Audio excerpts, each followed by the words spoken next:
ఆ కుటుంబం అంతా చాలా సంతోషంగా ఉండేది. కానీ ఒక్కసారిగా ఆ రాజ్యంలో ఉన్న రాణి మాయమైపోయింది. మాయమైపోయిందా? అంటే బూచోడు ఎత్తుకెళ్ళిపోయాడా? అవును, ఏమైందో తెలీదు, రాణి మాత్రం మాయమైపోయింది.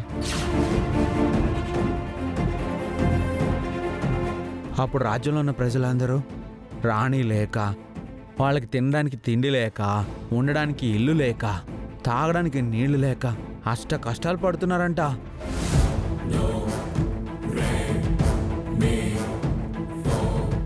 అప్పుడు ఆ రాజ్యంలో ఉన్న కుటుంబ పెద్దలు ఇప్పుడెలా, ఏం చేయాలని, ఈ రాజ్యానికి రాణి కావాలి, రాణి ఏమైందో తెలీదని చాలా ఆందోళన పడుతున్నారంట. ఆ రాజ్యంలో దొంగలున్నారు, ఆ కుటుంబంలోనే బ్యాడ్ పీపుల్స్ ఉన్నారు.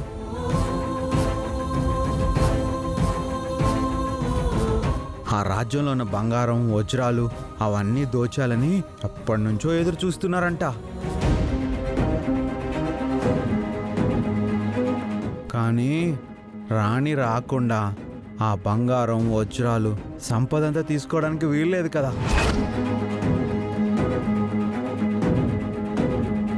రాణి వస్తేనే వాళ్ళు ఆ బంగారం, వజ్రాలు, సంపదంతా దొంగిలించవచ్చు. అయితే రాణి వచ్చిందా? ఆ రాణి మంచి వాళ్ళకి కనిపించలేదు. ఆ బ్యాడ్ పీపుల్ కనిపించేసరికి వాళ్ళకు ఒక చెడ్డ ఆలోచన వచ్చింది.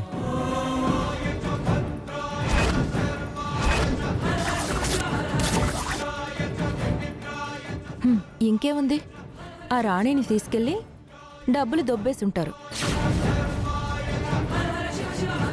అవునందని ఆ రాణిలాగున్న ఒక అమ్మాయిని రాణిగా చూపించి వాళ్ళు నాటకం ఆడారంట.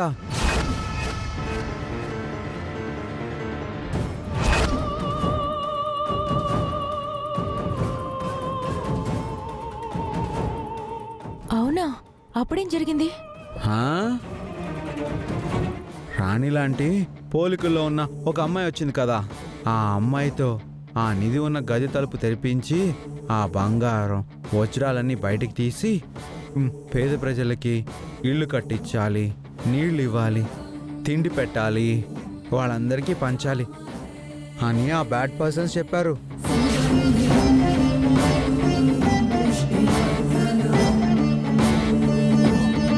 ఇది చెక్. ప్రతి నెల మన కంపెనీ నుంచి అనాథ పిల్లల చదువుకి, వాళ్ళ భోజనాలకి, టెక్స్ట్ బుక్స్, బట్టలు అన్నిటికీ, అలాగే వృద్ధుల కోసం ఆశ్రమాలకి మనం ఫండ్స్ ఇస్తుంటాం.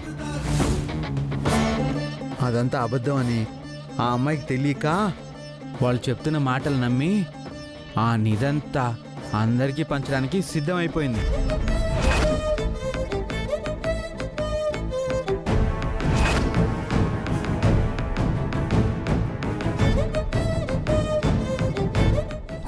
అలా అని చెప్పి ఆ సంపదను పంచే టైంలో తాగే నీటిలో విషం కలిపి ఆ బ్యాడ్ పీపుల్స్ అందరినీ చంపేసి ఆ సంపద అంతా దోచేసుకున్నారంట.